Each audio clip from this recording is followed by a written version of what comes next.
So today we're talking about the idea of the self and if your self is an illusion or if it actually exists.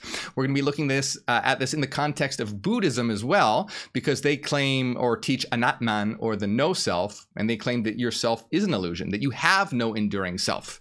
I want to make it very clear that Hyperianism has nothing to do with Buddhism, and I want to make that clear because a lot of people think that Hyperianism has something to do with it, or that it's like Buddhism. That's not true. Hyperianism is actually the exact opposite of Buddhism, and we'll be seeing exactly how that is the case today. And I want to remind you as well that Hyperianism in my channel has nothing to do with Eastern mysticism or Eastern religion or anything like that. I am against all mainstream religions. Now, if you're a Buddhist or something, that's totally fine. I'm not, that's your choice. That's great. That's good for you. But I just want to make it clear that I am going to be critiquing that today, and we're going to be seeing exactly why Buddhism is actually very dangerous with regard to who you are and your actualization, because it steals, it rips away your divinity. So let's answer the question if you actually have a self or it is an illusion. And to start talking about this, we are going to look at this right here that says, why there is no self, a Buddhist view for the West. Rid yourself of the myths that you live by. So Buddhism is famous for its doctrine of no self, anatman. And Hinduism teaches atman, which means the self. And in contrast to that, Buddhism talks about the anatman, which is the no self. So do Buddhists really believe that we have no self? Yes. Isn't that crazy? No. Well, yes, it is. But I'll explain why. But let's continue here, because this person is pro-Buddhism. This is a professor of Buddhist philosophy. So by the way, this is a professor of Buddhist philosophy that that we're going to be looking at here. And I want to make this very clear that I am speaking about, this is from someone who knows Buddhism very, very well. And this is what I am going to respond to, because so many people come in here and go, well, Buddhism is actually this. No, so I want to be, very, very clear that I am not making up some form of Buddhism. This is, from a professor of Buddhist philosophy. So, okay, so let's continue here. Do you mean that none of us exist? No, but we don't exist as selves. And to believe that you exist as a self is a serious, albeit common, pathology. Let me explain. Again, disagree, but let's just lay out the groundwork here, and then I will respond to this. So the Buddhist doctrine of no self is not a nihilistic denial of your reality. It is true, it's not a denial of reality in general, though it does lead to some form of nihilism. But or that of your friends and relatives. Instead, it is a middle way between such a nihilistic denial and a reification of the existence that you do have. The reification is instinctive and then forms the basis for lots of bad religion and metaphysics, as well as for some many problematic ethical thought and conduct, all of which leads to a mass of suffering. Okay, so let's take a look at this right here. They are saying that the belief that you have a self is instinctive, and it forms the basis for a lot of bad religion and bad metaphysics, as well as for some really problematic ethical thought and conduct, all of which lead to a massive suffering. And I'm going to show you that this is absolutely false, because we're going to discover that, yes, you do actually have a true self. And it doesn't lead to bad metaphysics. It leads to rationalist metaphysics. And the problem is with Buddhism is that they deny metaphysics. They don't even do metaphysics. And I'll explain that more. In addition to that, in addition to them shoving away metaphysical issues, the true self does not lead to problematic ethical thought and conduct, and it does not lead to a massive suffering. It actually does the opposite, in that it leads to a world of altruism and the reduction of suffering. And we're going to see why. So, right off the bat, I again, if you're Buddhist, that's fine. That's whatever. But Buddhism is not a part of Hyperianism. It's nothing like Hyperianism. It is the opposite of Hyperianism. We're going to see that it strips away your divinity and is focused on diminishing you. Nirvana literally means extinguishment, whereas Hyperianism is about the affirmation of the self and the actualization of oneself. So do you see the difference here? Just right off the bat, Buddhism, denial of the self and extinguishment. Hyperianism, affirmation of the self, actualization. Couldn't be more different, opposites of each other. So I'm just really wanting to hammer that in because I get so many people coming in here thinking that Hyperianism has something to do with Buddhism. It doesn't. So since Buddhism is all about the release from suffering, they call it nirvana, and the belief that the belief in a self is regarded as a cause of suffering, and extirpating that belief is a central project of Buddhist philosophy. So a central project of Buddhist philosophy is eliminating the belief in an enduring self. Let us begin by identifying the self whose existence is denied. It is the self that we instinctively regard as the core of our being. It is the thing which continues as the same entity throughout our lifetime and into the afterlife or next life if you believe in such things. It is the subject of our experience, the agent of our actions, the professor of our body and mind, the bearer of our attributes and moral qualities, the ultimate referent to the word I. So that is how they are defining the self, which they are going to deny. And this is the self that Hyperianism affirms. It exists. It is that which continues throughout your lifetime and the afterlife or next life, and is the subject of experience, the agent of actions, and the professor of our body, the bearer of attributes. Yes, so just to be clear, there's not a confusion here. That which Buddhism denies, Hyperianism affirms. And I'm just trying to make it crystal clear, because people continually come in and compare Hyperianism to Buddhism. No. So, Buddhists claim that there is no such thing as the self. This was just described. So that denial has two dimensions, the diachronic and synchronic. So that is, Buddhists deny that anything retains its identity over time. This is the doctrine of universal impermanence. And even at a given moment, there is no unity to who we are and nothing in us that answers to the object of our habitual self-grasping. So Buddhists deny both of these, whereas we affirm these. And let me put off right off the bat so in the context of Hyperianism, let's just talk about this for a minute so that we can really start to compare and contrast the Buddhist view of no self versus the Hyperian view of self. So what is the self in Hyperianism? You as a monadic mind. So if you're not familiar with Hyperianism is a rational system that says all reality is mathematical mind, frequency. And this is known via logic and reason, not any kind of mysticism or experience like that. So what you are is a mathematical being known as a monad, a monadic mind. And that is simply a collection of frequency patterns, mathematical frequencies. So what you are a mathematical being that is comprised of eternal frequency patterns. So in Hyperianism, a monad is what you are. It's not something that you have, it's what you are. You don't have a monad, you are a monad. Your monad, well, you as a monad, links to a body, and then you control the body. But what you are is a monadic mind, and you are that in its totality. Now, I want to contrast that with the ego. The ego is something else entirely, okay? So the ego, we can say, is an illusion. Yes, the ego is a kind of illusion, but the Buddhists do talk about the ego for sure, but they're not just talking about the ego. They're talking about an enduring self in general. In Hyperianism, a monadic mind, what you are is an enduring self. Why is it eternal? Because it must be eternal following the laws of mathematics.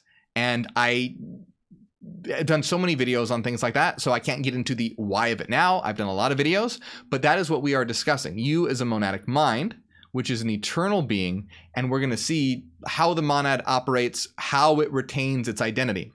But I want to make it clear, when we are talking about the monad, which we can call the self or the higher self, because we can call the monad the higher self as well, because it's what you are. You are the higher self.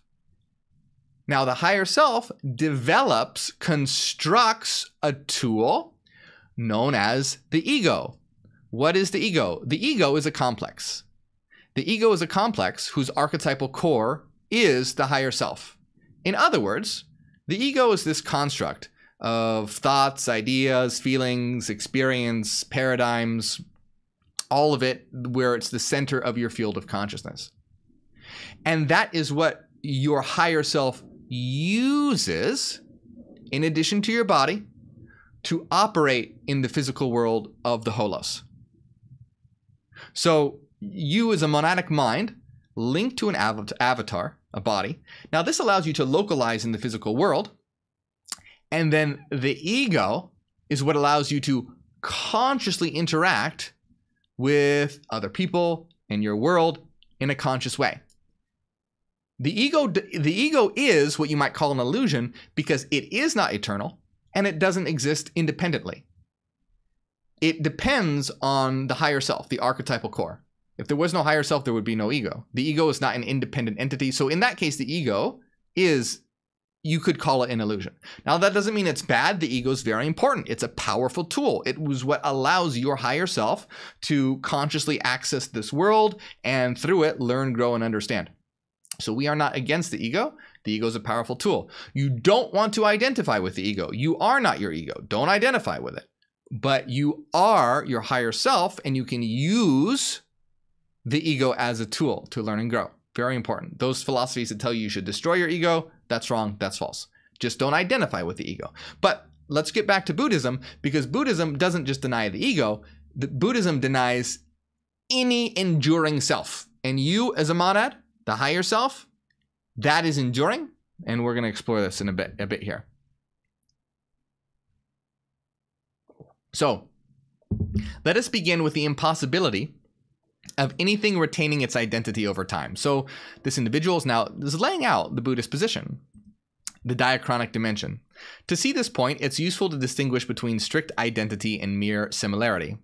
When we say that X is strictly identical to Y, we say that X and Y share all properties, that they are one and the same thing, perhaps under two different descriptions. So, for instance, Her Majesty the Queen of England is identical to the world's best-known breeder of Welsh corgis in this strict sense. I guess she does that. So you can't meet one without meeting the other. You can't kick one without kicking the other. It's not just that they look similar and wear the same kind of hat. There is only one thing under two different descriptions.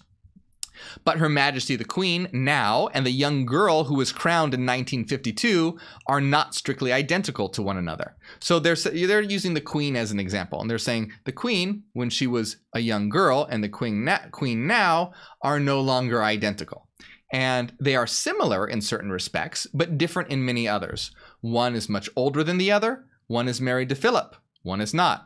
We call them by the same name, but that is because of relationship of similarity and causal continuity and not strict identity. There is no strict identity over time because any two stages of the same continuum are of different ages, if nothing else, and so do not share all properties, and so are not identical. The fact that we treat individuals as literally the same despite changes over time is a confusion of identity with similarity and causal continuity, not a recognition of an underlying reality.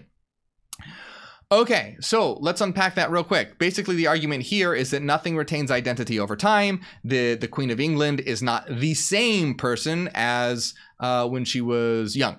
And the one part is true here is that a lot of the times we treat individuals as the same despite the changes that they've gone through. That's great. I love that. We shouldn't treat people the same because people change, people grow. That's awesome. But let's talk about this. What is it, okay, that links the Queen with the younger version of herself? So they're saying there's no identity over time. So this is one denial of an enduring self. They're basically going, well, it's just this, sort of changing system. Now, but in Hyperianism, what links the younger version of the queen with the older version of the queen. Well, her body is not who she is. What she is a monad, an eternal monadic mind. And that monadic mind links to that avatar. And yes, that avatar undergoes change. But guess what? That monadic mind also undergoes change. So a monadic mind is constantly changing and transforming. However, there are parts of a monad that always stay the same. And the basis waves are always the same. Those are eternal. Those are unchanging. And the fact that a monad is a single, unique, individual entity is it's an indivisible unity. So it is strictly a single autonomous identity. And the fact that it is transforming is very important, because if all monadic minds were identical, there would be no particularization. In other words, we would be all the same. And this is what occurs at the omega point. The ability for us to transform is what particularizes ourselves, what makes us unique, and separates and particularizes. But we are all always eternal. We all always have a self. We never don't have a self. Just because we're transforming doesn't mean that we don't have a self. And a good way to understand this is if you take a look at like a Rubik's Cube, right? Imagine this Rubik's Cube is constantly changing. It's constantly transforming. Well, in a certain sense, the Rubik's Cube is different, but it's still a Rubik's Cube. And despite it taking on many different transformations, there is a single united cube here. So same thing with a monadic mind. A monadic mind is a constantly self-transforming system. But even though it is a self-transforming system, it is a unique, individual, eternal, enduring self that persists across time. Now it's constantly changing, evolving, and growing, but the fact that it is a single identity over time, that is always the case. And the reason why that is always the case is because what a monadic mind is a complete and consistent set of living mathematics. And it is a fundamental unit of information. And you can't take anything out of it. You can't add to it in a fundamental way, because to do that, it would be like trying to remove the number 2 from math. You can't do it. It's impossible. All of math reflects itself. Every number implies the other. So each one of us is a unique individual monadic mind, or a complete and consistent set of mathematics, which means we're individual, unique selves, despite the fact that we are constantly transforming and growing, just like you can have one Rubik's Cube that is constantly transforming and growing. Now, keep in mind, this is a really silly analogy, so I don't want people to like pick apart this as a straw man. Monadic minds are much more complicated than Rubik's Cubes, but I hope that gives you an idea of what's going on here. What unifies the queen from her being a child to her as an adult is that she's not her body. The thing is changing. She is a monadic mind, and a monadic mind is a persistent, eternal, individual, unique entity. So continuing here, but you might say, even if I have no identity over time, I have an identity right now, a synchronic identity. I'm going to go a little quicker here because there's a lot of points I want to get to, because I want to show you why this is important and why it's dangerous to believe it. Okay? Why it's dangerous to believe the Buddhist position. Because they're going to say the opposite. They're going to claim that it's dangerous to believe that you have a self. And I'm going to tell you, no, it's not dangerous to believe that you have a self. It's dangerous to believe that you don't have a self. So we have to see why. But I'm going to go through this part a little faster so that we can get to that part, because it's important. So, but you might say, even if I have no identity over time, I have an identity right now. There is something that is me, and it is a single unitary thing. Buddhists, however, deny this. They urge instead that while you believe that there is a single unitary you, if only for a moment, there is nothing but a set of causally interrelated psychophysical processes and events that are in turn causally related to prior and succeeding such collections. There are perceptions, feelings, personality traits, physical parts such as hands and a heart, but no self. These parts don't have a unity. Now, it's interesting to note that Buddhism is actually very, very compatible with materialism, like atheistic materialist science. There's a lot of atheistic materialist scientists that become Buddhists because Buddhism is very compatible. And you can see why. because in scientific materialism, which says that reality is material and that's it, they view you and even your mind and your consciousness as being an illusion, and that you're just a product of random causal processes that are, you know, molecules and atoms interacting, and what you are is actually an illusion. So it's very similar to this Buddhist position, and that's why you see a lot of atheistic materialists becoming Buddhist. So I want to stress, like, so many people, again, oh, Hyperianism is just like Buddhism. First of all, no, it's not. It's the complete opposite. Buddhism is so enlightened. No, it's not. It's the opposite of enlightenment. It tells you that you have no self, and it tries to have you reach nirvana, which means extinguishment, which is totally the opposite of enlightenment. What enlightenment is, it's about realizing what you are, where you are, why you're here. By the way, I'm going to show you also that Buddhism denies understanding these things. All right? It tells you shouldn't give a shit about this, which is terrible, because to be enlightened, you know, if you even want to use that word, I don't use that word often because it's kind of a rather silly word. But if you want to be enlightened, guess what? You need to know what you are, where you are, and why you're here. If you don't know these things, you don't really know too much, now do you?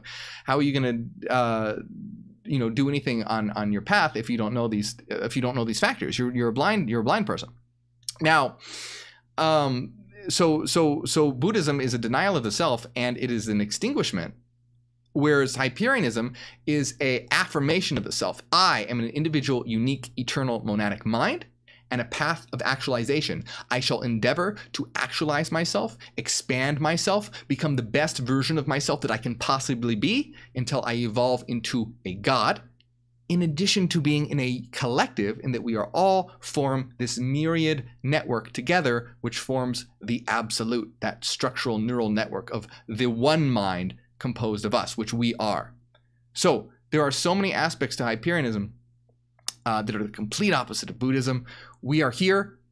We know that we are God.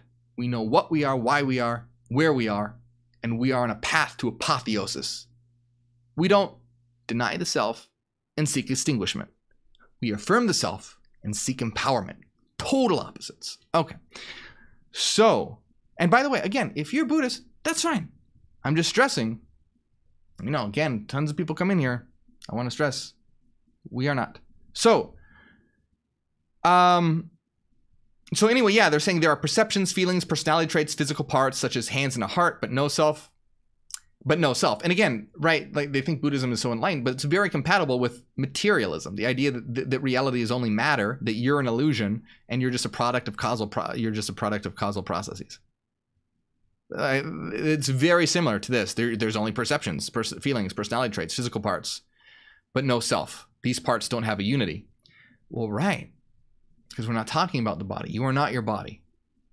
You can take away some and still be you. You can replace some and still be you. You can add new ones and still be you. Exactly. Because you are not your body. You are an eternal monadic mind. You can be dead, as in your avatar can be dead, and you will still be you. I don't care how many hands you add, how many hearts you replace. You know, there's, you know, they're saying these parts don't have a unity. You can take some away and still be you. You can replace some and still be you. You can add new ones and still be you. And if you take them away all by one, until there is no body and no mind left, there is no you remaining. Now, do you see how close this is to materialism? They're saying if you remove all the body parts until there is no body and no mind. Now, how did you do that? How did you remove the mind? Well, it follows that they're probably assuming that the mind and the brain are the same, because they're talking about taking away material parts. And as a consequence, they say until there is no body and no mind left, there is no you remaining. That's because you are not your body, and the mind is not the brain. You cannot remove the mind any more than you can remove the number 2 from mathematics. The mind is a rational, logical, necessary being as a monadic mind, as a system and set of eternal mathematics, an ontological basis of reality, the essence of existence. So they're kind of, you know, you can take some away, right? There are perceptions, feelings, personality traits, physical parts, but no self. You can take some away and still be you. You can replace some and still be you. You can add new ones and still be you. And if you take them all away, right? If all that changes, You are still you because you are a monadic mind. It's, you know, a bit like this. If you keep transforming the Rubik's Cube, well, the Rubik's Cube is still there. You can't remove pieces from the cube if we're using this as to represent a mind. Now, they're talking about in terms of the body, like taking pieces of the body away. And then they're also implying taking pieces of the mind away, which you cannot do. You cannot take pieces of the mind away. You can transform the mind. The mind is a self-transforming system. It can be transformed. It can be influenced. It can grow and learn and expand. You cannot eliminate it. It's logically necessary for existence. You can't eliminate a mind because it is mathematically necessary for existence. So you can take them away one by one until there is no you remaining. Now that's absolutely false. You will always remain. When you have no more body, you will remain. You will always be. You can never not be. You will always be. It is a logical contradiction to think that you can't be. By the way, in my book that I'm currently working on, I'm going to be laying this out in detail, because these are things that require rigorous definitions and laying things out, which, you know, I don't have time to do in these short videos. But I'm, you know, giving you a taste of our position, and if you're already familiar with our position, then this will help as well. So that is to say, you are not identical with those parts. You are not identical with your body. Now, as far as your mental contents, so in terms of Hyperionism, your thoughts are frequency patterns. Those are you. What you are your thoughts. You are your thoughts. Now, your thoughts can transform. And some thoughts can be unconscious, some thoughts can be conscious, but you are your thoughts. In the Hyperion definition, in terms of ontological mathematics, as thought being eternal frequency patterns, sinusoidal waveforms, sine and cosine waves. So what you are a collection of sinusoidal waves. And these are all transforming.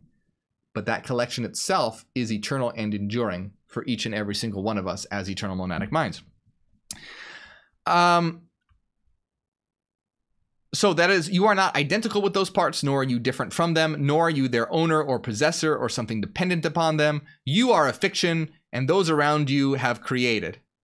You imagine yourself not to be your body, but to have a body, not to be your mind, but to have a mind, not to be your experiences, but to have your experience. That is, you imagine yourself to be some simple thing behind it all. That's because you are. Because you are. So again, I hope you see how opposite Hyperionism is to Buddhism. They're denying that there is a simple thing behind it all. Yes, it is. That's the monad. That's you. You are the thing doing the experiencing. You are the thing doing the thinking. You are the thoughts that are transforming and experiencing through themselves, through yourself. They're not something else other than you. It's you. It's kind of like when you go to sleep and dream at night. When you go to sleep and dream at night, that dream world all around you, that's you. And it seems like it's separate from you. It seems like it's different from you. It seems like it's apart from you. But it's not. That dream world is a product of your mind and your thoughts and your frequencies. That's all you. And you are the thing that is the subjective center doing the experiencing and the thinking. But you protest, I've never had such a silly idea at all. Why would you ever think that she or he is anything other than a set of psychophysical processes? You answer the Buddhist. And all right, I think because we're strapped for time, I think you can, it's just more of this. And I think you can understand that our point versus Buddhism's. Okay? Now, I want to get across why it matters. You know? So we have different views. So what? Why does it matter? Let's see. Because they're going to say it's very dangerous to believe that you have a self. And I'm going to say it's very dangerous to believe that you don't have a self. So let's see. I mean, I'm so tempted to keep reading this because it's the same silliness, and it's, you know, we could just keep going around and around, but I think you guys get the point.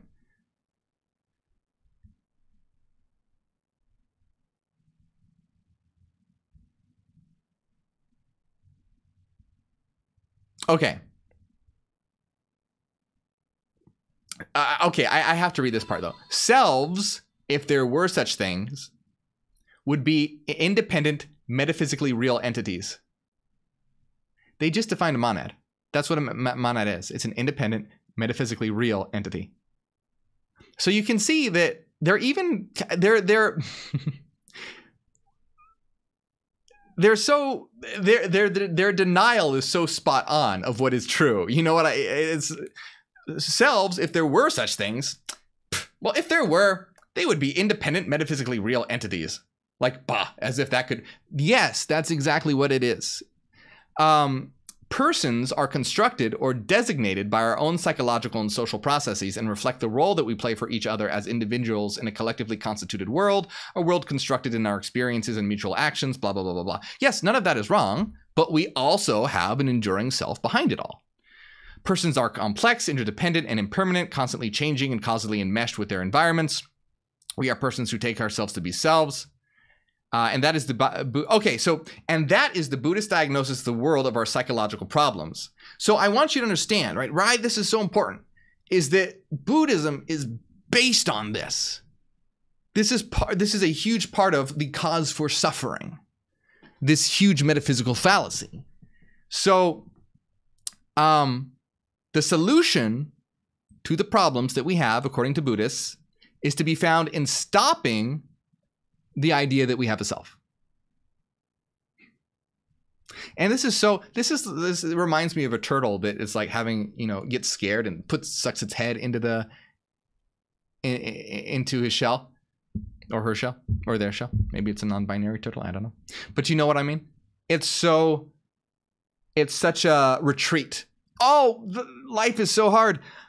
Well, I'm going to deny my existence as an enduring self. You're just wrapping yourself in an illusion, an illusionary safety blanket. So what's wrong with self-grasping is they're asking here. What's wrong with thinking that you have a self? Well, it creates a distorted view of reality. No, it doesn't. With each of us as selves at the center of our own universe. We are. And please see the danger here. Buddhism strips you of your divinity. Okay? Because they're saying that belief in a self creates a view of reality with each of us as selves at the center of their own universe and everything else arrayed around us as our objects. So Buddhism wants to tell you that you are not the center of the universe, that you are this thing where you don't have an enduring self. You're an illusion. You're part of causal processes, psychophysiological processes, and you pretty much don't really matter, in the grand scheme of the universe. And you can get this by saying that here that they're saying if you do believe you have a self, it sees you see yourself as the center of your own universe. You are the center of your own universe. Together, we created this material world. We are the gods of this world. And we are here to claim that through our consciousness of the fact that we are the gods of this world. So, I mean, it's just up to you. What do you want to do? Do you want to go with the Buddhist path where you don't have a self and you seek nirvana, extinguishment, and that you're just these random processes with no true endurance, and you pretty much don't matter in respect to the universe? Or do you want to go with the truth of Hyperianism, which shows rationally that you are an enduring eternal self that is constantly transforming, growing, and learning, and together, collectively, generated this world for us to learn, grow, and evolve into so that we can maximize our potential and become maximally empowered to have meaningful experiences, to grow and learn and understand, to constantly seek to become. Not trying to diminish and exit existence, because newsflash, you can't exit existence. Existence is mandatory. If existence was not mandatory, nothing of this would be. Existence has to exist. It must exist. It's logically impossible for existence to not exist. If it were possible for you to not exist, you wouldn't. You do, and we do, existence is mandatory. There's no get out of jail card here. Not that it's jail, but you know what I mean? There's no, it's like, what I mean is like, that's the Buddhist perspective. Like, oh, it's suffering, we want to exit. You see the difference? Buddhist, oh, it's suffering, let's exit. Hyperionism, this is our world, let's transform it and make it into something beautiful.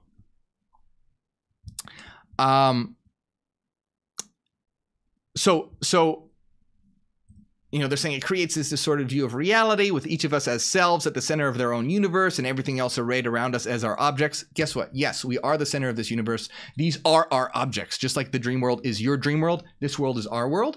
We will transform it according to us and our image. So that leads in turn, this is the article now, that leads in turn to selfishness, a view that it is rational to act in our own narrow self-interests, and anxiety about the preservation of the integrity and welfare of the self. All of this leads to greed, anger, fear, conflict, and general unhappiness. Absolutely, 100% false. That occurs if you don't understand what reality truly is. Because when you understand what reality truly is, you understand that we as individual selves also make up a network. So we have different perspectives. We call it the triadic consciousness in Hyperionism. You have the avatar perspective, the monadic perspective, and the absolute perspective. The avatar perspective is the perspective most people have. It's you as in a body and like your ego. The monadic perspective is you as an individual eternal mind, your true self. Then the absolute perspective is our absolute self, in that we are individual nodes of a monadic neural network. In other words, we are independent components of a network mind, meaning that in a nutshell, from that perspective, we're all in this together, in that from that network perspective, we operate together as one mind. So in other words, all of our evolution is bound up together. So if I impede you, I'm impeding myself. Because this is why when we create a Hyperion world, it's all about helping each other actualize, because we're all in this together, in that we are in that neural network. And if you have the different monadic minds, if you have the different nodes fighting each other, it leads to loss of progress. To impede you is to impede myself. To harm another is to harm myself. So it does not lead to selfishness. It leads to altruism. It leads to the creation of a world in which we're all trying to help each other. Like, isn't that, again, people think these ideas are so wild, but wouldn't that be nice if we lived in a world? Look at all the crazy events going on today. Wouldn't that be nice if we lived in a world where instead of people killing each other, to be careful with my words because of the platforms and everything, we lived in a world where we were all trying to help each other grow, learn, and actualize together. Wouldn't that be nice? Would that be nice to see on the news? Something along the lines of like the latest ways that we can actualize, some of the great things that are happening, new achievements, new advances, instead of, you know, looking at your smartphone and seeing, oh, what's on fire today? What's burning today? Who did who in today? Who's going to drop a bomb? You know, again, I can't say. So, I mean, what do you think is going to help make a better world? Denying that you have any kind of self, that you are an illusion, that you don't matter in the universe, or knowing that you are an eternal self, and this world is our responsibility to transform, and we're all in this together, and so let's make a meaningful experience. What sounds better to you? You know, people are so interested in Buddhism, like it's this highly enlightened philosophy. It's not. If you're a Buddhist, that's fine. I'm not, you know, hey, if it works for you, it works for you. But I'm just saying, if you're someone out there and you're on the fence or something, think about it. Don't be swayed by just masses of people saying Buddhism is great. Oh, Buddhism is great. Buddhism is great. Really look at what it teaches. Is it so great? What's great about that? What's great about denying yourself? What's great about trying to extinguish? What's great about thinking that you don't really matter in the grand scheme of things, that you're not anything at all? You're just an illusion. So,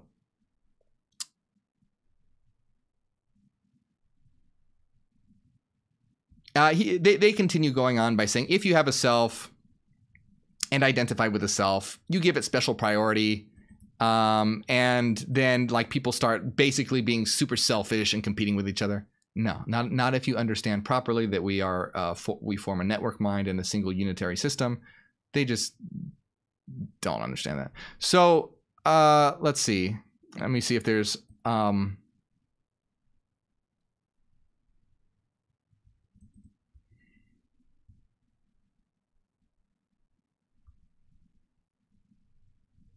So basically, so I conclude the Buddhist no-self doctrine is not a strange mysticism or nihilism, it's just common sense. You see, it is common sense if you believe that reality is only material. So Buddhism is very compatible with the idea that reality is material. So again, people think Buddhism is so enlightened. No, it's really close. It's very compatible with materialism. It's not to say there's a lot of Buddhists who don't subscribe to materialism, that they have, they do have more of a metaphysical aspect. But I want to point out one, speaking of metaphysics, all right, one more really important thing. This is important, okay? This is important. So this is from,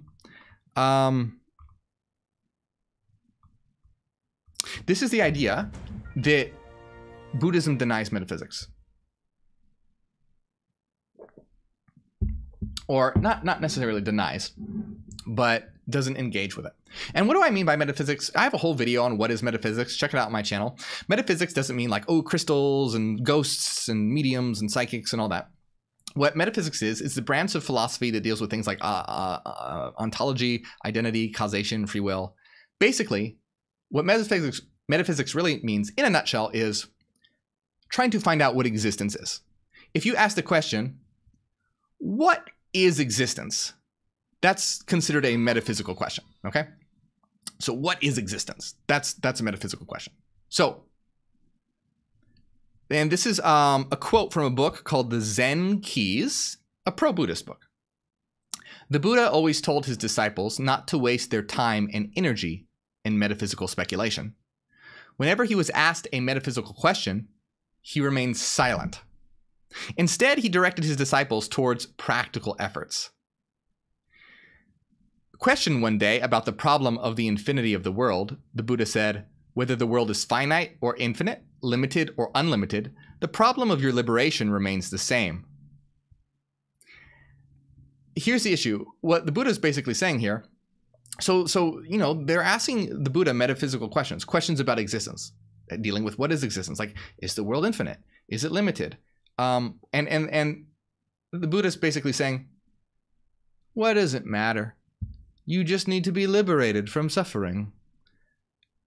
It matters. Because if you take the denial of the self, a metaphysical position of the denial of the self, you're going to come to a completely different conclusion to what the cure is. And your cure can end up being a poison if you get it completely wrong. If you don't know what reality is, where you are, why you're here, if you don't know the answers to metaphysical questions, you cannot say how or what would be a beneficial way to live your life. If you don't know what life is, how can you possibly say what would be a good way to live life? You could get it 100% backwards, which he did. Completely wrong. So, here's another, so again, in that book, life is so short, it must not be spent in endless metaphysical speculation. That does not bring us any closer to the truth.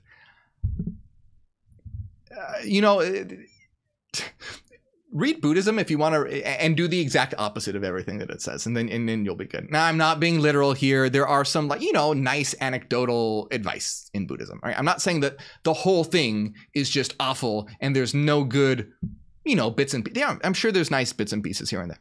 It's true, there are. But when it comes to the essence of you and reality and what the goal is, completely wrong. So here's a quote from this from a sutra, which is a teaching by the Buddha. Okay, so this is from a sutra, teaching by the Buddha. And just follow with me. It's a little story here, and I'll tell you what it means. It's just as if a man were wounded with an arrow that was smeared with poison. His friends and companions and relatives would provide him with a surgeon to get the arrow out. And the man would say, I won't have this arrow removed until I know whether the man who wounded me was a noble warrior, a priest, a merchant, or a worker. He would say, I won't have this arrow removed until I know the given name and clan name of the man who wounded me. Until I know whether he was tall, medium, or short. Until I know whether he was dark, ruddy brown, or golden colored. Until I know his home village, town, or city. And it just keeps going on and on, right? The guy's saying, I have this arrow, but doctor, I'm not going to let you remove the arrow until you, tell me this about it and that about it, or not until you tell me, until I know and that we know this about it and this about it and this about it and this about it. And the Buddhist point is, the guy's going to die before he finds all that out. The doctor just needs to remove the arrow. In other words, these are pointless questions. Just deal with the problem. So that carries over to the Buddhist mentality of, you don't need to know what existence is. You don't need to ask these questions of what we are, or such as like what happens when a Buddha dies and things like that. You don't have to ask these questions. You just have to know how to end suffering, how to reach nirvana, extinguishment. Now, the problem is, here's the thing here. Now, I want to make it clear there. Buddhism is anti-enlightenment. It's anti-knowledge. The Buddha, when asked hard questions, remains silent. It's anti-knowledge, anti-enlightenment. It's anti-self, and it's anti-actualization. It's extinguishment. It's the opposite. And guess what? You have to know certain things. Imagine going to a doctor. And guess what? It's important for the doctor to know what is wrong with you before the doctor can do the proper thing, right? So yes, like this is a nice little story and it makes sense in the context of the story because it doesn't matter the guy's name who shot the arrow, blah, blah, blah. Like all that doesn't matter. But guess what? There are some things that do matter. If you go to the doctor and you're just like, it hurts. And the doctor's like, oh, where does it hurt? What happened? What were you doing? Let's do some tests. And you're just like, no. That's needless speculation. Just help me. Well, the doctor's not going to know. He doesn't know if you need surgery. He doesn't know if you need some aspirin. He doesn't know if, he's not going to know if you're just like, ow. So you see, it's very important. Like you can tell this story of the guy with the arrow, and that makes sense in that context, but it's just a smokescreen for the fact that you have to know certain questions before you can provide certain cures, or your cure could be a poison. Case in point, if you deny the self and you go, oh, well, yourself doesn't exist, and let's end suffering, let's reach nirvana, and guess what? You've completely missed the point. You are an eternal self. You are the center of this universe, as we all are. We generated this world not to extinguish. You see how dumb that we generated this world to learn, grow, and explore together. So how, like, Buddhism is like, oh, we're here, let's leave now. It's the opposite of what this place is for. It's like if you want to work out or something, and you go to the gym and then you turn around and walk out. Like, oh no, I'm just leaving. You've missed the point. This place is self-generated for us to experience each other, learn together, grow together, evolve together, reach apotheosis together. And yes, we have an enduring self, and that matters very much. We are the center of this universe, but as a collective, together. And so again, if you're a Buddhist, that's fine. I'm not hating on you. I just really want to point this out because so many people come in and think that Buddhism is Hyperianism. And I'm here to tell you this information straight. Okay? If I was concerned with just being popular or liked or just like, oh, let's make Hyperianism as popular as possible, I wouldn't deny Buddhism. People love Buddhism. People love Eastern mysticism. I'd be like, oh yeah, let's all reach nirvana together. We can do it in the Hyperion way. No, it's not a popularity contest. And I want to provide you with the tools to self-actualize. And if I see people coming in who are doing things that are going to counteract their actualization, I'm going to put this information out there so that you know. And it's up to you what you do with it. You can be like, hey, nah, No, Buddhism is for me. That's fine. That's fine. But I just want to make it clear that that's not Hyperianism, and I want you to have the information and know that this channel isn't just like some weird spiritual woo-woo mystical channel. We're against all forms of mainstream religion. All forms of mainstream religion, which includes Buddhism, strips you of your divinity and strips you of your power. And how much more of your divinity can you be stripped from by saying you have no self and you should seek extinguishment? So again, Hyperianism is the affirmation of the self and seeks empowerment.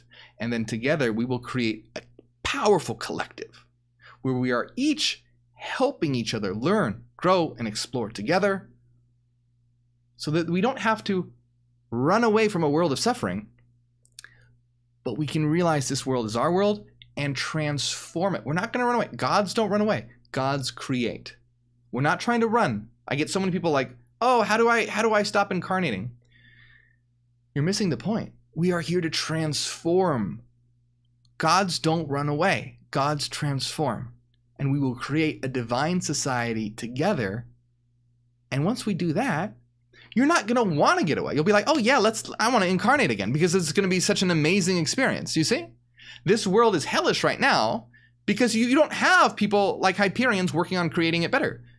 You have Buddhists trying to escape, materialists who just, think that they're going to die and that's it. You have Christians, worshiping a god in the sky. You have, all this shit going on.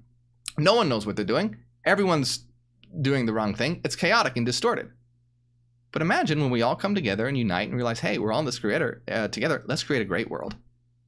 You won't want to leave. You'll be like, hell yeah.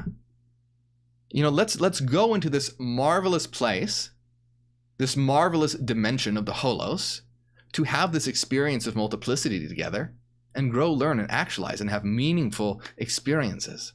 That's what it's all about. That's what New Terra is. I want to give a huge shout out to everyone who supports on Patreon, especially Cassidy, Alana, Renaissance Sherry, Michael, Evie, Alan, Angela, Slipfox Socks. It's Angela's birthday today, by the way. Happy birthday. And if you enjoy my work, consider supporting on Patreon with all the censorship and crap that goes on Facebook and YouTube. It's the best way to support my work. If you choose all the cheapest tiers, it's only $5. So if you feel like you've ever learned something, or if you feel like you've gotten something from my videos, consider supporting. The link's going to pop up right over here. Helps out a lot. You'll be able to be a part of our secret live streams. We're having one right after this. And our hidden Discord, the server, the Citadel. So thank you very much.